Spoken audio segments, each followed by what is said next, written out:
నమస్తే నా పేరు దినేష్ ఆకుల మీరు చూస్తున్నారు హ్యాష్ట్యాగ్ యూ ఇవాళ guest senior journalist author and political analyst Alapati Suresh sir namaste welcome namaste namaste thank you sir మీరు ఆంధ్రప్రదేశ్ ఎలక్షన్ ముందు గ్రౌండ్ లో చాలా తిరిగారు అవును what was your analysis battle అంటే ఈ యుద్ధం ఆంధ్రప్రదేశ్లో జరిగిన 2024 ఎన్నికల యుద్ధం అది చాలా కారణాలు పలు కారణాలతోటి రిమార్కబుల్ యుద్ధం ఒకటేంటంటే జగన్మోహన్ రెడ్డి గతంలో ఎప్పుడు ఏ ప్రభుత్వం ఏ ముఖ్యమంత్రి చేయని ఒక ప్రయోగం చేశారు ఆయన ఆ ప్రయోగం ఏంటంటే నేను ఇస్తూ పోతా మీకు డబ్బులు పంచుతూ పోతాను డబ్బులు మీకు మీరు నాకు ఓటేయాలి నేను బటన్ నొక్కుతూ పోతాను మీరు చివరిన 2 సార్లు 2 బటన్లు నొక్కాలి ఒకటి ఎంపీ సీట్కి ఒకటి ఎమ్మెల్యే సీట్కి ఇది గతంలో ఏ ముఖ్యమంత్రి దీన్ని ట్రై చేయాల భారతదేశంలో స్వతంత్ర భారతదేశం చరిత్రలో అంటే ఏంటంటే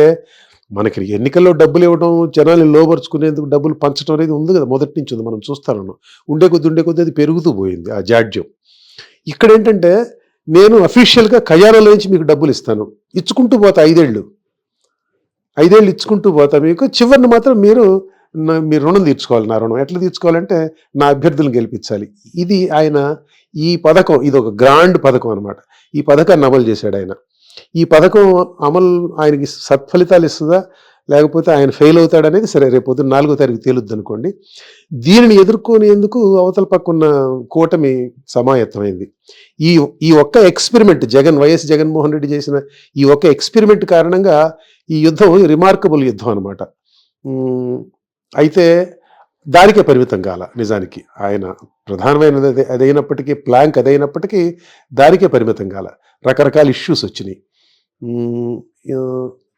ఎట్లాంటి అంటే ఉదాహరణకి పనికిరాని ఇష్యూస్ అనమాట పవన్ కళ్యాణ్ 3 పెళ్ళిళ్ళు చేసుకున్నాడు పవన్ కళ్యాణ్ 3 పెళ్ళిళ్ళు చేసుకోపోవటానికి ఆంధ్రప్రదేశ్ సంక్షేమానికి ఆంధ్రప్రదేశ్ అభివృద్ధికి సంబంధం లేదు కానీ ఆ ఇష్యూని తీసుకొచ్చి దించారు రంగంలోకి అట్లాగే ఒక్కళ్ళే ఎందుకు పోటీ చేయటం లేదు చంద్రబాబు ఒక్కడే ఎందుకు పోటీ చేయడు మేము సింహం సింగిల్గా వస్తున్నాం వీళ్ళందరూ తోడేళ్ళందరూ గుంపుగా తయారై మమ్మల్ని ఎదుర్కొంటూ వస్తున్నారు ఈ తరహా నాన్ ఇష్యూస్ అనేకం కూడా వచ్చినాయి అన్నమాట ఇది చాలా బిట్టర్లీ ఫాట్ ఎలక్షన్ చెప్పాలంటే అవతల పక్క యువతల పక్క కూడా సర్వశక్తులు ఒడ్డారు ఫలితం ఏంటో మనం చూడాలి సార్ మీరు ఎక్స్పెరిమెంట్ కోసం మాట్లాడారు ఫ్రీ బీస్ is not a new concept in India అవును ఎవ్రీ స్టేట్ గెట్స్ ఫ్రీ బీస్ సో దీంట్లో డిఫరెన్స్ ఏంటి సార్ ఆంధ్రప్రదేశ్లో ఫ్రీ బీస్ ఉచితాలు అన్ని చోట్ల ఉన్నాయి నేను కాదంటం లేదు కానీ ఆంధ్రప్రదేశ్లో ఫ్రీ బీస్ ఏమైనా అంటే సంపద సృష్టి అనే దాంతో నిమిత్తం లేకుండా ఇప్పుడు ఫ్రీ బీస్ మీరు పంచాలంటే డబ్బులు ఇవ్వాలి అంటే ఇక్కడ డబ్బులు జనరేట్ కావాలి కదా సంపద జనరేట్ కావాలి రాష్ట్రంలో ఆ సంపద జనరేషన్కి సంబంధించి ఏ ఊసు లేదు ఎవరు ఏమీ మాట్లాడలా దాని గురించి ఏమి చేయాల ఒక కొత్త పరిశ్రమ తీసుకురావడం కోసం లేకపోతే ఐటీ సెక్టర్ డెవలప్మెంట్ కోసం ఆ తరహా ప్రయత్నాలు ఆ తరహా కృషి ప్రభుత్వం వైపు నుంచి ఏమి జరగల అందుచేత ఈ ఫ్రీబీస్ అనేది ఒక చర్చనీయాంశంగా మారిందనమాట ప్రత్యేకించి దానివల్ల అభివృద్ధి ఇంకొకటి ఏంటంటే వైఎస్ఆర్సీపీ ప్రభుత్వం ఇది హ్యూమన్ రిసోర్సెస్ డెవలప్మెంట్ ఈ డబ్బులు పంచడం అనే ఒక కొత్త థియరీని తీసుకొచ్చారు బయటికి ఇది కూడా అభివృద్ధే డబ్బులు పంచడం కూడా అభివృద్ధే ఇది హ్యూమన్ రిసోర్సెస్ డెవలప్మెంట్ ఎందుకు అభివృద్ధి కాదు అనే ఒక ప్రశ్నని మన ముందు ఉంచారు వాళ్ళు అది ఏ విధంగా అభివృద్ధి అనేది మరి అది సంపద సృష్టి అనేది లేనప్పుడు డబ్బులు పంచడానికి డబ్బులు ఉండవు కదా డబ్బులు ఎక్కడి నుంచి వస్తుంది సార్ గవర్నమెంట్కి పన్నులు కడతారు కదా జనం ఏదో రంగు పన్నులు కడతారు ప్రధానంగా అన్నిటికంటే పెద్ద ఆదాయ వనరు ఏంటంటే ఇవాళ భారతదేశంలో రాష్ట్ర ప్రభుత్వాలకి ప్రత్యేకించి మద్యం మీద వచ్చే ఆదాయాన్ని ఉదాహరణ జగన్మోహన్ రెడ్డి తాను ప్రతిపక్షంలో ఉండగా మద్యరహిత ఆంధ్రప్రదేశ్ చేస్తాను నేను నా 5 ఏళ్లలో మద్యం లేకుండా చేస్తాను నేను కంప్లీట్గా మద్య నిషేధం అమలు చేస్తానని చెప్పాడు ఆయన మద్యంతో వ్యాపారం రక్తమాంసాలతో వ్యాపారం చేయటం అన్నాడు ఆయన స్పష్టంగా ఇవే మాటలు మాట్లాడాడు ఆయన కానీ అధికారంలోకి వచ్చిన తర్వాత ఆయన ఏం చేశాడు మద్యం ద్వారా ఆదాయాన్ని ముబ్బడిగా పెంచాడు ఆయన ఎందుకు పెంచాల్సి వచ్చింది ఈ ఉచితాలు ఉన్నాయి కాబట్టి ఈ ఉచితాల్ని పంచడం కోసం డబ్బులు కావాలి కాబట్టి వేరే ఇతర మార్గాల్లో డబ్బులు రావటం లేదు కాబట్టి మద్యం ఆదాయాన్ని పెంచాడు సో ఈ విధంగా రకరకాల రెవెన్యూస్ ఉంటాయి కదా మద్యం మద్యం మీద వచ్చే ఎక్సైజ్ ఆదాయం, మద్యం మీద వచ్చే ఇంకొక వ్యాట్, ఇతరత్ర సేల్స్ ట్యాక్స్ వచ్చేది, ఇంకా ఏమంటారు దాన్ని, పెట్రోలియం ప్రొడక్ట్స్ మీద వచ్చే ఆదాయాలు, ఇవన్నీ కూడా మిగతా అన్ని రాష్ట్రాల్లో పెట్రోలియం ప్రొడక్ట్స్ మీద పన్నులు తగ్గిస్తే ఆంధ్రప్రదేశ్లో మాత్రం పన్నులు అంతే అదే స్థాయిలో ఉంచారు. మోదీ గవర్నమెంట్ ఒకసారి తగ్గించింది, మీకు గుర్తుండే ఉంటుంది. తగ్గించినప్పుడు మిగతా ఆల్ స్టేట్స్ ఫాలోడ్ సూట్, అన్ని రాష్ట్రాలు కూడా అదే పని చేసినాయి. ఏపీలో చేయలే.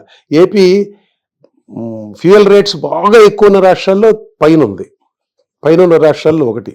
ఈ విధంగా జనం దగ్గర నుంచి ఆయన తీసుకున్నాడు తిరిగి. మళ్ళీ ఆయన ఉచితాలు పంచింది జనం దగ్గర నుంచి తను తీసుకున్న డబ్బుల కంటే చాలా తక్కువ పంచాడు ఆయన. నిజానికి పంచిన దానికంటే తీసుకున్నది చాలా ఎక్కువ. సార్, డ్యూరింగ్ ఎలక్షన్స్ మీరు గ్రౌండ్ లో చాలా తిరిగారు. మీరు ఏం చూసారు? What kind of resistance or what kind of support was there for Jaganmohan Reddy? Jaganmohan రెడ్డికి ఈ దళితుల్లో జగన్మోహన్ రెడ్డి ఓట్ బ్యాంక్ ఏదైతే, కోర్ ఓట్ బ్యాంక్ ఏదైతే ఉందో, ఆ కోర్ ఓట్ బ్యాంకు కొద్ది తేడాలతోటి ఉంది. అట్లాగే ఎక్కడికి పోలా. ఆయనకి దళితుల్లో, క్రిస్టియన్స్లో ఆయనకి మద్దతు ఉంది. ఈరోజు కూడా మద్దతు ఉంది. ఈ బెనిఫిషియరీస్ ఎవరైతే ఉన్నారో, లబ్ధిదారులు ఎవరైతే ఉన్నారో, ఈ లబ్ధిదారుల్లో కూడా మాకు డబ్బులు ఇస్తున్నాడు ఆయన. పింఛన్దారులు, ఉదాహరణకి పింఛన్ తీసుకునేవాళ్ళు, వాళ్ళందరిలో ఎంతో కొంత ఓట్ బ్యాంకు జగన్కి అట్లా ఇంటాక్ట్గా ఉంది. కానీ ఈ ఆసిలేటింగ్ న్యూట్రల్ ఓటర్స్ ఉంటారు కదా, అటు తిరగాల ఇటు తిరగాల, ఎటు చేయాలనుకునే వాళ్ళు, వాళ్ళల్లో ఒక స్వింగ్ ఉంది. ఎటువైపు, కూటమి వైపు ఒక స్వింగ్ ఉంది. కూటమి ఓటు బ్యాంక్ కూడా కూటమికి అట్లా ఇంటాక్ట్గా ఉంది. ఈ అటు ఇటు ఊగిసలాడే న్యూట్రల్ ఓటర్స్ ఎవరైతే ఉంటారో, ఆ న్యూట్రల్ ఓటర్స్ మాత్రం ఇటు మెజారిటీ ఆఫ్ దెమ్ ఇటు మొగ్గు చూపారు. సార్, ఒక straight question, why should people vote for alliance? ఇదో క్వశ్చన్ వచ్చింది డ్యూరింగ్ ద ఎలక్షన్స్. అంటే ఏంటి బెనిఫిట్ ఇది అలయన్స్ ఇస్తారు ఓటర్స్కి, అలా మీకు అనిపించింది? అంటే ఇక్కడ వాళ్ళు ఏమి చేస్తారు, ఓటర్కి ఏం బెనిఫిట్ ఇస్తారు అనేది అట్లా ఆలోచించకూడదు. ఈ ఎలక్షన్, ప్రత్యేకించి ఈ ఎలక్షన్లో నేను చూసింది ఏంటంటే, ఆంధ్రప్రదేశ్కి ఏ రాష్ట్రానికైనా కొన్ని స్పెసిఫిక్ సమస్యలు ఉంటాయి, అవును కదా, ఇష్యూస్ ఉంటాయి అని, ప్రత్యేకమైనవి. ఉదాహరణకు ఆంధ్రప్రదేశ్ ఉంది. ఆంధ్రప్రదేశ్ 2014లో విభజిత ఆంధ్రప్రదేశ్గా, క్యాపిటల్ సిటీ లేని రాష్ట్రంగా విభజించబడింది. క్యాపిటల్ ఉన్న సిటీకి హైదరాబాద్ క్యాపిటల్ సిటీగా తెలంగాణ ఏర్పడితే, మిగతా ముక్క ఆంధ్రప్రదేశ్ క్యాపిటల్ సిటీ లేదు. అమరావతి క్యాపిటల్ సిటీగా అభివృద్ధి చేశారు చంద్రబాబు నాయుడు గారి టైంలో. దాన్ని ఈయన వచ్చిన తర్వాత దాన్ని పక్కన పెట్టాడు ఆయన పూర్తిగా. కాగితం మీద అదే అమరావతి క్యాపిటల్ సిటీ అయినప్పటికీ ఫర్ ఆల్ ప్రాక్టికల్ పర్పసెస్ ఆంధ్రప్రదేశ్కి క్యాపిటల్ సిటీ లేదు అనేది వచ్చేసింది. ఏమిటి, ఒక రాష్ట్రానికి విభజనకు గురైన తర్వాత 10 ఏళ్లకి క్యాపిటల్ సిటీ లేకపోవటం ఏంటి? అది ఒక ప్రత్యేకమైన సమస్య ఆంధ్రప్రదేశ్కి. రెండవది, పోలవరం ప్రాజెక్ట్ ఉంది. అది ఇప్పుడు 100 ఏళ్ల ప్రయోగించి ఎప్పటి నుంచో ఉన్న ప్రాజెక్ట్ అది. దాన్ని చంద్రబాబు నాయుడు హయాంలో, అంటే 2014-2019 మధ్యలో 70% పైగా ఆయన కట్టాడు. ఇప్పుడు జగన్మోహన్ రెడ్డి గారు వచ్చిన తర్వాత అసలు ఏమీ లేదు, 2% ఎంతో ఉంది అంతే. ఏది పురోగతి, అది అత్యవసరం. అభివృద్ధి జరగాలంటే, కోస్తా ప్రాంతాల అభివృద్ధి జరగాలన్నా, గోదావరి నీళ్లు సవ్యంగా వినియోగం జరగాలన్నా అది ఎస్సెన్షియల్, చాలా ఇంపార్టెంట్. అది జరగల, అది అట్లా ఉండిపోయింది. అది ఇవి రెండు ప్రధానమైన ఇష్యూస్.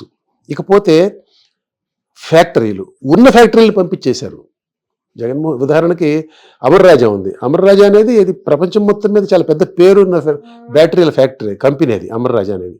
వాళ్ళు దాన్ని ఎక్స్పాన్షన్ ఒక యూనిట్ పెట్టుకుందాం అనుకునేసరికి ఇక్కడ పూర్తిగా పొగపెట్టేశారు. ఉన్నదానికే నోటీసులు ఇచ్చి మీరు మూసేయండి అన్నారు. చిత్తూరు జిల్లాలో ఉన్నదానికి వాళ్ళు ఏం చేశారు, ఆ ఎక్స్పాన్షన్ యూనిట్ తీసుకొచ్చి మహబూబ్నగర్ జిల్లాలో, తెలంగాణలో పెట్టుకున్నారు. ఈ తరహా పరిస్థితి ఉంది. ఆంధ్రప్రదేశ్లో యువత ఆంధ్రప్రదేశ్లో ఉద్యోగాలు చేసుకునేందుకు వీలుగాక హైదరాబాదు, బెంగళూరు, మరొక చోటుకో పోవాల్సిన అగత్యం ఏమిటి? ఉన్న చోట ఎన్నో కొన్ని ఉద్యోగాలు ఉండాలి కదా, ఉన్న చోట ఎంతో కొంత ఉపాధి అవకాశాలు ఉండాలి కదా, ఉన్న చోట పరిశ్రమలు రావాలి, ఉన్న చోట ఐటీ రావాలి. అవి ఏమీ లేవు. ఇవన్నీ మారాలి. ఈ పరిస్థితి మారాలి అంటే జగన్మోహన్ రెడ్డి కాక నెక్స్ట్ ఆల్టర్నేటివ్ ఎవరున్నారో వాళ్ళకి ఓటు వేయాలి. ఆ ఆల్టర్నేటివ్ కూటమి, ఎలియన్స్, వేరే ఏముంది? సో డూ యూ థింక్ మీరు 1, 2, 3, 4 పాయింట్స్ ఏమని చెప్పారు మాకు, ఇది ఎలక్షన్స్ లో పోలింగ్ జరిగింది కదా, దాంట్లో ఎక్కడైనా రిఫ్లెక్ట్ అవుతుందా? ఈ ఇష్యూస్ ఉదాహరణకు పోలవరం ఇష్యూ ఉంది. పోలవరం అది భావోద్వేగపరమైన ఇష్యూ కూడా అది. పోలవరం ఆంధ్రులకి చాలా గొప్ప ఇది అనేది ఎప్పటి నుంచో ఉంది. గోదావరి జిల్లాల ప్రజలకు కానివ్వండి, ఆ చుట్టుపక్కల ఉన్న ప్రజలందరికీ వాళ్ళకి ఇది ఎమోటివ్ ఇష్యూ వాళ్ళకి అది, ఈ పోలవరం అనేది. సో దాని గురించి ఆలోచించారు వాళ్ళు. ఎందుకు కాటలేదు, 5 ఏళ్ళైంది ఏమీ రాలేదు, దాని రిహాబిలిటేషను ఆ ప్యాకేజీ ప్రాజెక్టు ఖర్చుల నుంచి తీసేస్తామన్నారు బీజేపీ గవర్నమెంట్. మేము ఇవ్వని డబ్బులు అన్నారు, దాదాపు 20,000 కోట్ల రూపాయలు. వీళ్ళు ఎక్కడి నుంచి తెచ్చిస్తారు? ఏ గవర్నమెంట్ అయినా ఎక్కడి నుంచి తెచ్చిస్తుంది అంత హ్యూజ్ అమౌంట్? దాన్ని ఎందుకు ఇంక్లూడ్ చేయించలేకపోతున్నారు జగన్మోహన్ రెడ్డి గారు? ప్రతిదానికి వాళ్ళు, ప్రతి బిల్లుకి Jaganmohan Reddy members, YCP members Modi ప్రభుత్వానికి మద్దతు ఇస్తున్నారు కదా రాజ్యసభలో, లోక్సభలో. మరి ఇటువంటి పనులు ఎందుకు చేయించలేకపోతున్నారు వాళ్ళతోటి? ఈ విషయాలు తప్పనిసరిగా ఆలోచిస్తున్నారు ప్రజలు. రాజధాని లేకపోవడం ఏమిటి, రాజధాని లేదు అనే దుస్థితి బయట నవ్వులాటగా ఉంది మిగతా రాష్ట్రాల్లో అనేది కూడా ఆలోచిస్తున్నారు. అన్నిటికంటే ముఖ్యంగా మా పిల్లల భవిష్యత్తు ఏమిటి, రేపు పొద్దున మా పిల్లల భవిష్యత్తు ఏమిటి అనే ప్రశ్న అటు డబ్బులు ఉచితాల కింద డబ్బులు తీసుకునే వాళ్ళల్లో కానివ్వండి, అయితే అసలు లబ్ధిదారులు కాని వాళ్ళల్లో కానివ్వండి, మధ్యతరగతి ప్రజలందరి మనసుల్లో ఉన్న ప్రశ్న ఏంటంటే మా పిల్లల భవిష్యత్తు ఏంటి, ఈ రాష్ట్రంలో మా పిల్లలకి భవిష్యత్తు ఉందా, మంచి భవిష్యత్తు కావాలంటే ఏం చేయాలి అనే ప్రశ్న వాళ్ళ మనసుల్లో ఉంది, తప్పనిసరిగా ఉంది. సో May 13 పోలింగ్ లో we have seen a different type of polling. Entire కంట్రీలో ఇంత మ్యాసివ్ అవును. క్యూలో మనుషుల నెంబర్ పోలింగ్ మిడ్ నైట్ వరకు వెళ్ళింది. అవును. How do you decode this polling sir? ఇది జగన్ ప్రభుత్వాన్ని మార్చాలి, జగన్ ప్రభుత్వాన్ని దించాలి అన్న ఒకే ఒక సింగిల్ పాయింట్ ఎజెండా తోటి జనం బారులు తీరారు ఓటర్లు. Sir, I want to stop you.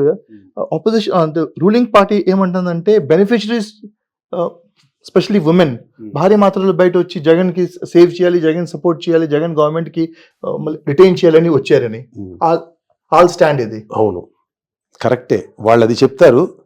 యువతల పక్కన ఎలియన్స్ వాళ్ళు మా కోసం ప్రభుత్వాన్ని దించడం కోసం కానీ ఇది నెగటివ్ ఓటు వేయడం కోసం వచ్చారని వీళ్ళు చెప్తారు. నేను ఒక అబ్జర్వర్గా, ఒక జర్నలిస్ట్గా నేను ఫీల్ అవుతా. అది కూటమి వాళ్ళ రీడింగు నా రీడింగు ఒకటే కావటం అనేది దట్స్ కోఇన్సిడెంటల్. కానీ ఒకటి నేను చెప్పేది ఏంటంటే, దానికి లైన్లో నువ్వు 100 మంది నుంచి ఉంటే 100 మంది ఇటుపక్కే ఉండరు. 100 మంది అటుపక్క, 40 మంది 50 మంది అటుపక్క కూడా ఉంటారు, రెండో పక్క కూడా ఉంటారు కదా. అంత పెద్ద సర్జీ ఎందుకు వచ్చింది, అంతమంది ఎందుకు వెల్లువెత్తారంటే జనం అందరూ ఇప్పుడు వాళ్ళు ఆ విధంగా జగన్మోహన్ రెడ్డిని రక్షించాలి, జగన్మోహన్ రెడ్డి ప్రభుత్వాన్ని రక్షించాలి, ఆయన ఉంటే మాకు ఇదిగో ఫ్రీ బీస్ అని ఇస్తాడు అని అనుకునే వాళ్ళు ఉండుండొచ్చు 10 మంది క్యూలో, నేను కాదన్ను. వాళ్ళుండి ఈయన దించాలనే వాళ్ళు మరొక 20 మంది వచ్చి క్యూలో నుంచున్నారు కాబట్టి పెద్దదైంది queue. You got it? So అందుకని చాలా పెద్ద పెద్ద క్యూలు, అర్ధరాత్రి 12 దాకా, తెల్లవారుజామున 2 దాకా కూడా పోలింగ్ జరగడానికి కారణం ఏంటంటే ఈ వేరే ఊళ్ళ నుంచి, వేరే సిటీస్ నుంచి, పొరుగు రాష్ట్రాల నుంచి ఇంతమంది బస్సులు వేసుకొని వచ్చారు. బస్సులు, కార్లు, by what ever means they find, బస్సులు, కార్లు, రైళ్లు, ఎన్ఆర్ఐలు ఓల్డ్ మంది వచ్చారు. వీళ్ళందరూ కూడా జగన్కి మద్దతు ఇవ్వడం కోసం వచ్చారనుకోవటం అది కొంచెం ఫార్ ఫెచ్చింగ్ అవుద్ది. సార్, ఈ నంబర్స్ ఉంటాయి కదా, ఏ పార్టీకి ఎంత దొరుకుతుంది, ఎగ్జిట్ పోల్ ఏంటి, this all are guess basically. No one can predict the right numbers. But ఈ నంబర్స్ ఎందుకు అడుగుతామంటే కిక్ వస్తుంది, అవును, which keeps people on toes. If I ask you, ఈ ఎలక్షన్స్ లో అసెంబ్లీలో particularly, okay, how much, what numbers will you give for YSRCP and TDP alliance out of 175? Yeah, out of 175 నేను ఒక conservative estimate ఇస్తాను మీకు. అదేంటంటే 110 పైన ఎవరికి?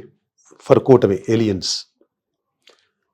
So you want to say that Kutumi is forming the government in Andhra Pradesh? అనుమానం లేదండి. And what about Lok Sabha seats, sir, out of 25? 3 లేక 4 వెళతాయి వైసీపీకి. సార్, మోదీ ఫ్యాక్టరీ ఏమైనా పనిచేసింది ఆంధ్రప్రదేశ్లో? మోదీ ఫ్యాక్టర్ పెద్దగా పనిచేస్తుందని నేను అనుకోను. మోదీ ఆకర్షణ, నిజానికి మోదీ ఫ్యాక్టర్ ఉత్తర భారతదేశంలోనే అది క్రమేపీ తగ్గుతుందనేది మనకు సూచనలు కనపడుతున్నాయి. ఇంకా ఆంధ్రప్రదేశ్లో అటు బీజేపీ కానీ ఇటు మోదీకి కానీ ప్రత్యేకించిన హవా ఏమి లేదు. బీజేపీ అలయన్స్ లో వచ్చిన తర్వాత ఏమైనా లాస్ అయిందా కుటుంబీకి? యాక్చువల్గా బీజేపీ తోటి ఎలియన్స్ పెట్టుకోవటం జనం హర్షించాల, వాళ్ళు వెల్కమ్ చేయలే దాన్ని. ఎందుకంటే భారతీయ జనతా పార్టీ మీద ఆంధ్రప్రదేశ్లో ఓటర్లకు, ఆంధ్రప్రదేశ్ ప్రజలకి కోపం ఉంది. ఇంకా ఎందుకు కోపం ఉందంటే, మా రాష్ట్రాన్ని ఆయన అనాథ చేశాడు, దిక్కులేని రాష్ట్రం చేశాడు, ప్రత్యేక హోదా ఇస్తానని చెప్పి ప్రామిస్ చేసి వెనక్కి వెళ్ళాడు, ఆ ప్రత్యేక హోదా ఇవ్వకుండా, డబ్బులు కూడా ప్రత్యేక ప్యాకేజ్ ఇస్తానని చెప్పి ఆ ప్రత్యేక ప్యాకేజీ డబ్బులు కూడా సరిగ్గా ఇవ్వలేదు, ఇబ్బంది పెట్టాడు అనే కోపం ప్రజల్లో ఇంకా ఉంది నరేంద్ర మోదీ మీద. భారతీయ జనతా పార్టీ, నరేంద్ర మోదీ రెండు ఒకటే, అట్లు తేడా ఏమి లేదు. కాబట్టి టీడీపీ, జనసేన, బీజేపీని కూడా రంగంలోకి దించినప్పుడు ఇదేం పూర్తి అవసరం ఉంది వాళ్ళతోటి మనకి అనే ఒక ఫీలింగ్ వచ్చింది జనంలో. అయితే ఉండే కొద్దీ అది కొంచెం న్యూట్రలైజ్ అయింది. మొదట్లో అయితే కొంచెం రిసెంటిమెంట్ వచ్చినమాట వాస్తవం. Okay, thank you so much for giving us time sir. June 4 లో చూస్తాం మీ అనాలిసిస్ అలా కరెక్ట్ వచ్చిందా లేదా. Oh, thank you so much. you are welcome.